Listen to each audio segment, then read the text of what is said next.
All right, so we're going to talk about handling bison. And you don't want to handle them too closely, except for Bison, the mascot. Peach is here. There's no example now. She's an example. But you also don't want to turn your back on Peaches. She's still a bison. She's got the horns. She identifies as a human, but she still has the same type of characteristics as a bison. So the way she wants to play with you is she comes up and she throws her head down. She wants to wrestle with you. And those horns, even for her size, diminutive as she may be, she's still a lot more powerful than we are. So bison in general, our focus is a few things. One, safety first. So safety for both humans and animals alike. You want to make sure that you're operating safely, you're respecting the animal, its characteristics, its behaviors, and you're going to learn a lot of that by one, handling bison, being around them, two, being part of your regional and national organizations. So we learned a lot by joining and participating in our regional and national organizations, because we don't have to reinvent the wheel, or in this case reinvent the handling facility, because somebody else has done it 10 times more times than you have. They've made all the mistakes. So join your regionals, join your nationals, network, talk to each other today, because some of you here already have bison. Find out what's working. It's also important to say that this works for us at our ranch. It may not work for your location, may not work for your herd. Another thing to keep in mind, and that this is actually the way it looks right now, because we know that it's not the final iteration. I don't know that there is a final iteration. You talk to the folks that have been raising bison for 30, 40 years, and they're constantly revising their handling facilities, because bison continue to teach. So every time you think you have something great, they're going to tell you that, that probably wasn't such a good idea. So going back to our very first iteration, down there in the field, we have something we just call wood henge anymore. It's just a bunch of random poles sitting up out of the ground. We now use them, let the bison use them rather, as scratching posts, getting their spring coat off. We've added a brush down there. That was our alleyway, and that wasn't even our first. Here's our brilliant idea for our very first handling facility. This was the same year, 2008, that we got into bison. So our fence out front is high tensile fence, 8 strands, it's pretty strong. So that's what we made our first corral out of, which might as well have been made out of air, because once the animals were in there, and it was a fairly good sized space, it was almost the size of that corral right out here, but it was all high tensile fence. The difference is the pressure. So when animals are under pressure, especially bison, they move faster, they're stronger, and a high tensile fence proved really quickly to not be able to hold in bison. It didn't matter how hot it was. So as management also, we were feeding, at that time, we just got the bison, and we were giving them a slight grain ration to move them when we wanted them to move. And we saw animals go through there. So it's like, well, that's a problem already. Apparently this is not a good handling facility. Our loadout was a small area, I don't know, probably about from this post to that post. And our idea was to back a trailer into one end, open it up, and the bison would just walk in.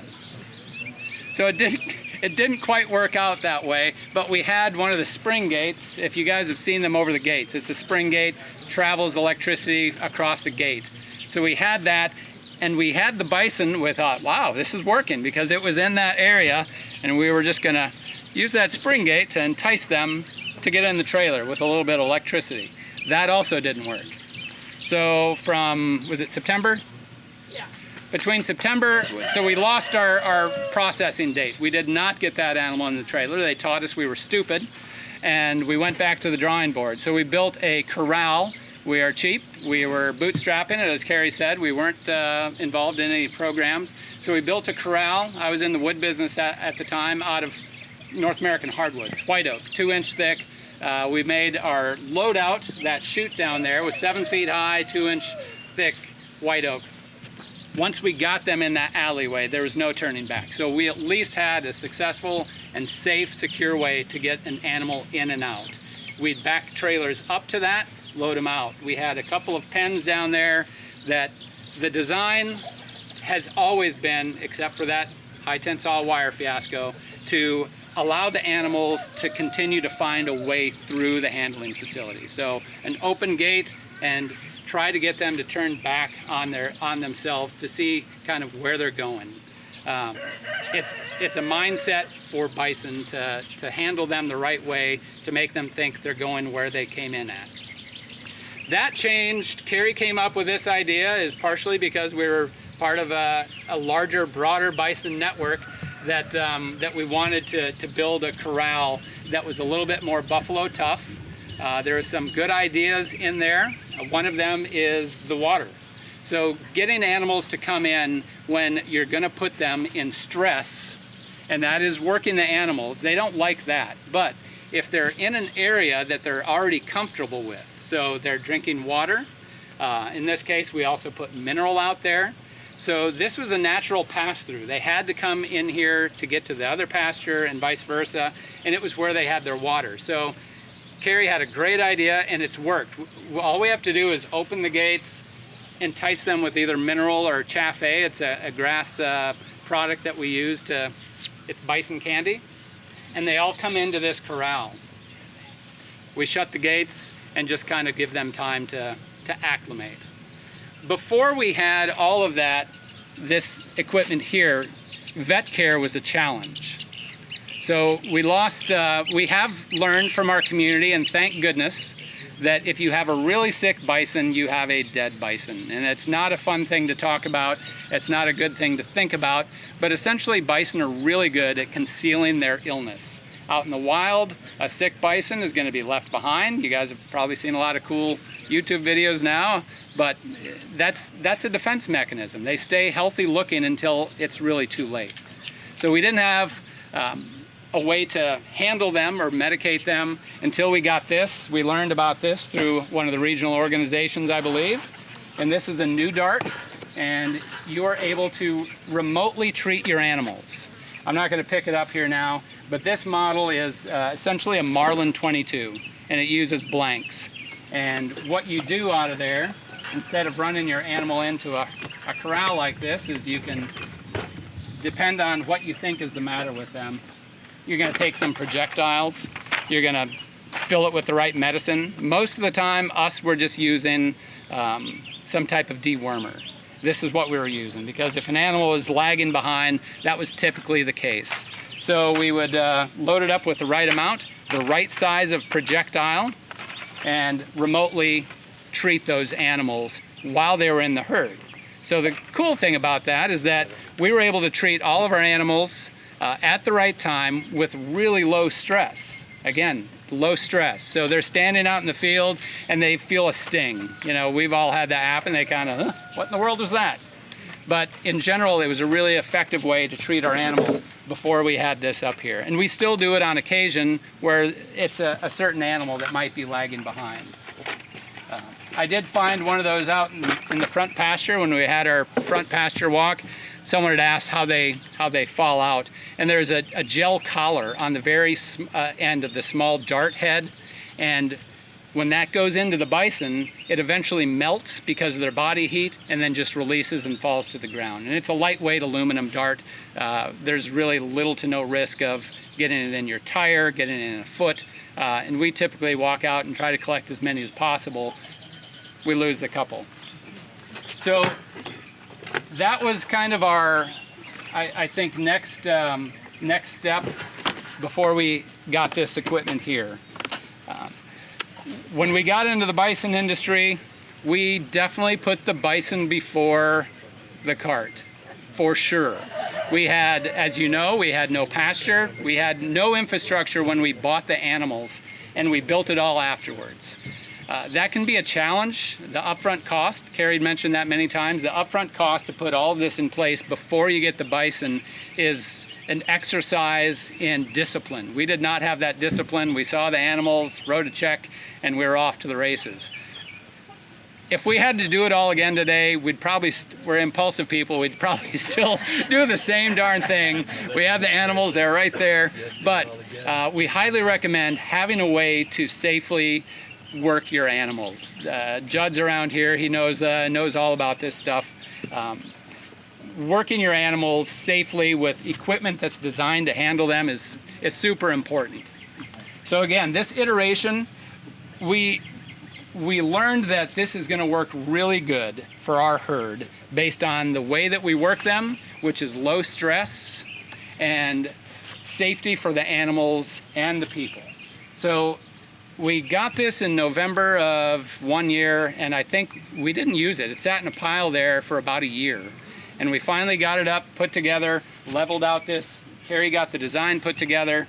We leveled out this area, and we've worked them twice, three times. Three times now.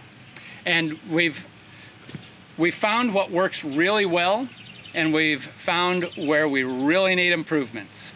And I'll talk about some of those, but one of the things that needs improvements is that our gates. So the way that we designed it is medium stress to higher stress. So it's lower, I guess, quality, lower strength out there in the corral. So even though it's pipe, it's a thinner pipe than what we've got here, thinner pipe than what we've got over there. But in general, it's high enough, all of the animals are together, they're generally not trying to get out. But animals do know the gates. So we have found that the gates are a weak link already. So the gate that comes in there, the gate that comes in here, those are weak links. We've known that since the beginning, but we haven't changed it because we're still thinking about what's the next best design that we're going to move to. Because we know that we're going to change it. We don't want to spend tons of money on permanent infrastructure until we put something together that we're going to try it, see if that works, and then reinforce that. So that's what we're going to do here. Some of this is already good. We're not going to change it. We're just going to reinforce it a little bit better. So it depends what you're going to do with the animals once you get them in the corral. We have a few different, any bison rancher is going to have a few different things that you're going to work on. One is going to be our annual roundup. So we're going to run and treat all the animals. Some might not be treating. It might just be tagging. But regardless, we're going to work all of the animals, so they're going to get in here in the bigger corral out there. And slowly, we're going to work them into this green gate down here. So this is still rudimentary, but where's Mike? Mike, thank you. So we had some volunteers for our roundup this last year, and Mike was part of that. And the really cool thing came at the end when our vet said, these are some of the calmest animals I've ever seen. And it was also a little bit of a letdown for us. Number one, it was safe for human and animal. No one got hurt, no one was injured, no one was terribly stressed. But the cool thing about bison is that they're wild animals. So if you've seen any of the videos on YouTube, there's a lot of raucous type of handling going on. And it's unnecessary in many cases. Ours was pretty low stress. Mike did a great job, manned a specific area for us that is a bit of a challenge. It's one of our weak links. It's a tub. So the tub, we like some things about it. And the tub is, all of you, we're going to open this up so you can walk through here and check it out later. But for all of us together, I don't want to work us all at the same time. But the tub has its challenges, has its benefits as well. But once the animals come into this area, it's a little bit higher stress. So the guardrails are a little bit thicker, the panels are a little bit tougher.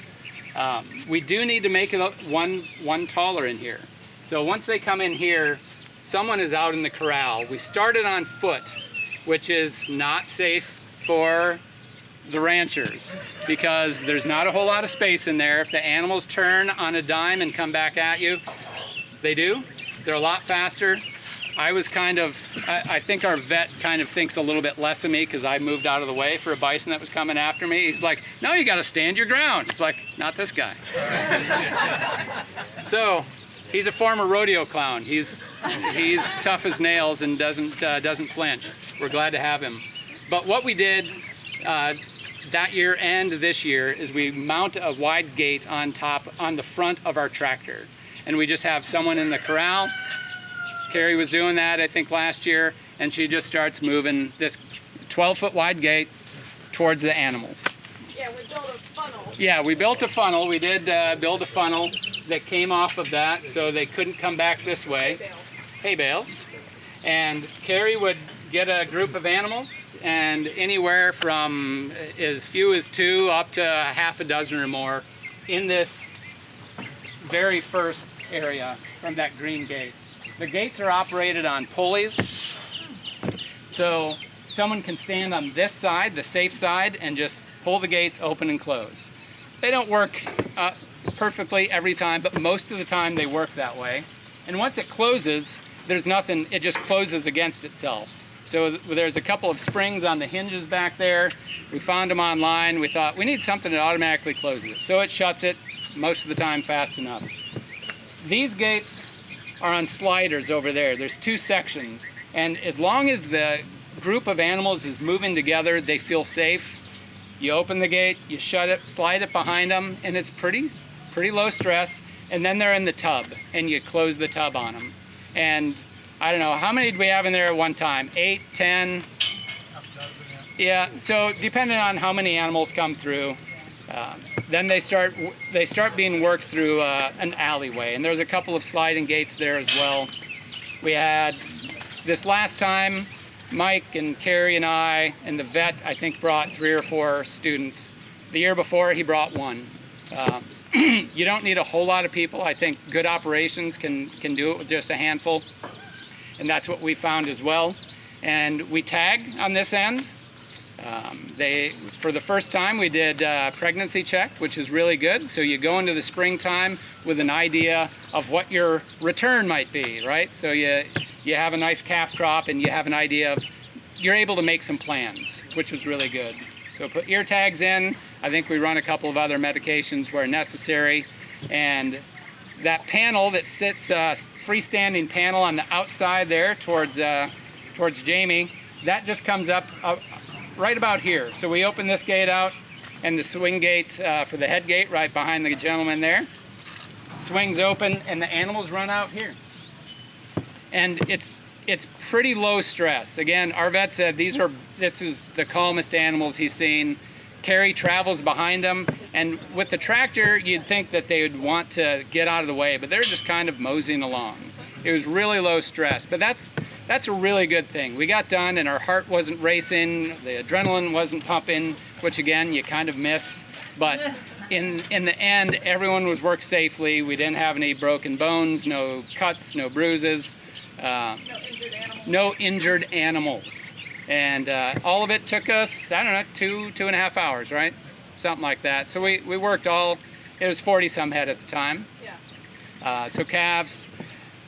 So some of the challenges that we need to change. The gates are not strong enough once they're in high pressure. So it doesn't always look like this. Some of the time we put tarps over the gates so they can't see what's going on the other side. That way they see the activity this way, and their inclination is, if there's an opening, let's just keep going that way. So if we block it off with tarps, it does help. But those gates are not strong enough. So that's a weak link. The gates out there, as I mentioned, are not strong enough. We found a couple of times that the animals we had in there were with the herd when we woke up the next morning because they just found a way. Bison kind of do that. So. Jumped out. They jumped out. It's a little over 5 feet, but they jumped out. So it does teach you that there are iterations. Work it first, see what works, see what doesn't work, and then go from there. If you spend a lot of money, like this is one of the reasons right behind you. This is one of the reasons that we didn't buy that first, because we saw the new price tag up front, all of the cost. Everyone said you need guardrail. 7 feet high, and we've seen that, and it works. Not all the time, but it does work. But that's why we didn't invest. It's like, we can't afford that. That would have kept us out of the bison industry. So we use a little bit of ingenuity. We tried to be creative, yet functional, and everything we did before worked. But our primary business before was getting animals in and out. We really didn't treat them. We didn't have tags, but it was okay. Every animal had a name, up to 14 animals. You can keep that in your mind pretty easily. But once we get to 30, 40 animals, it was becoming difficult. We also wanted to track the lineage. So now we can say, okay, that calf that's lagging, that just doesn't seem to thrive, we know it belongs to her. We don't want her to calve anymore. So those are some of the management decisions that you can make when you have the equipment to properly treat and identify your animals.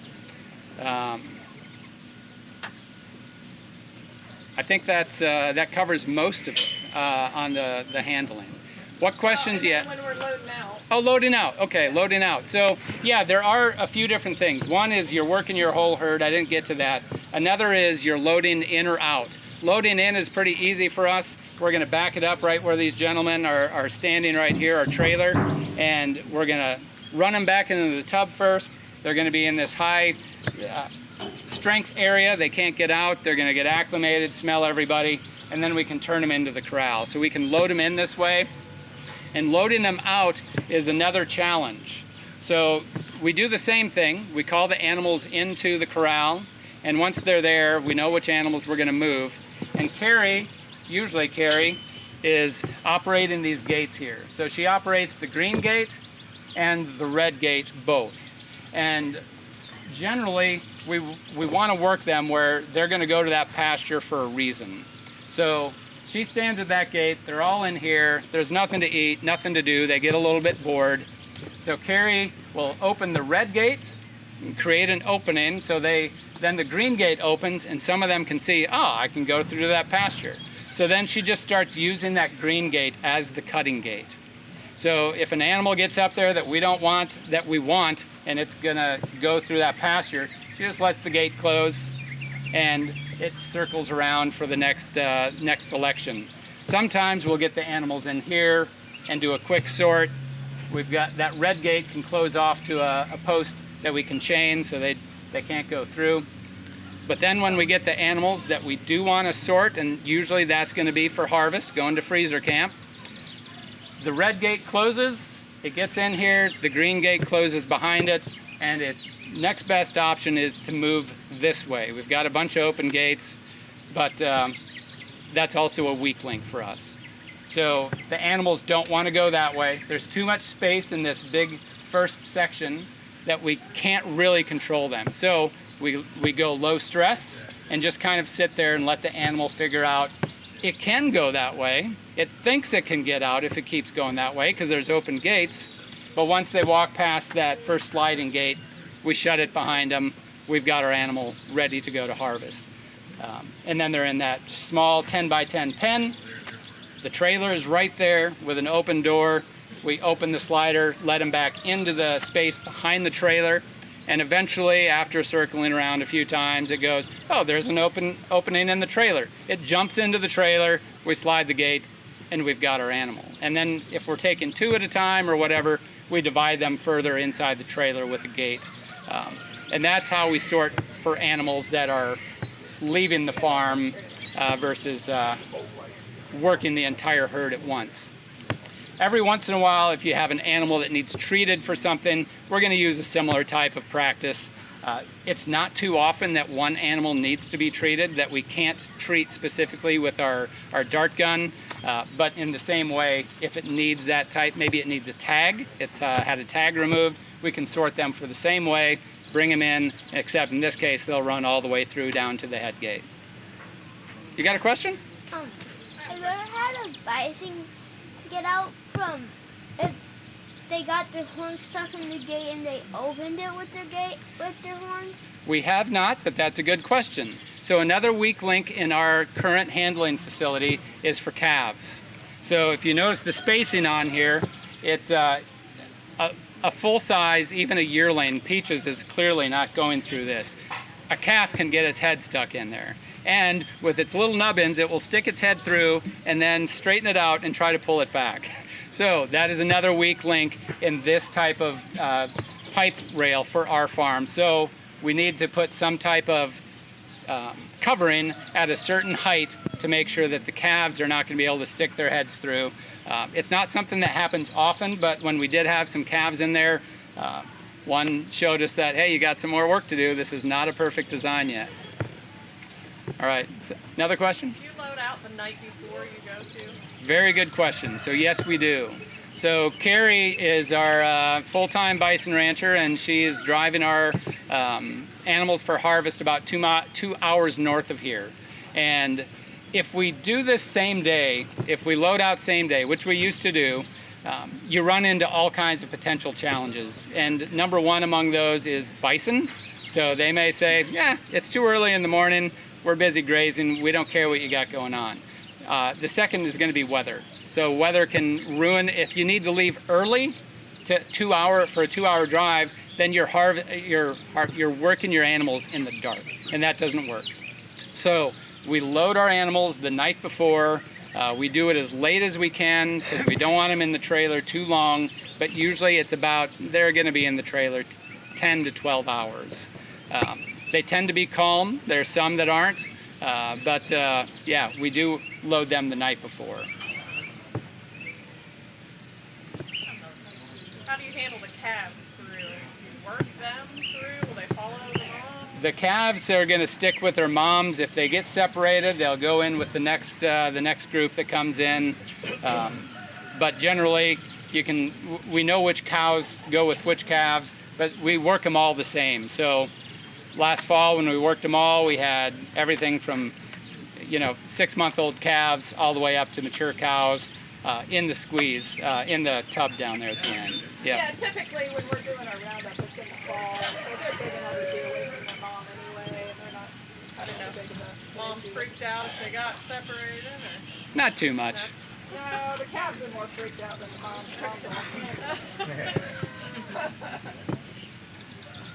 Anything else about any other questions? Working bison. Oh, what do you got there, sir? Have you ever found a four-leaf clover in the water tank? I don't normally look for them, but Abby, our daughter, she finds four-leaf clovers here all the time. She's pretty lucky. Wow.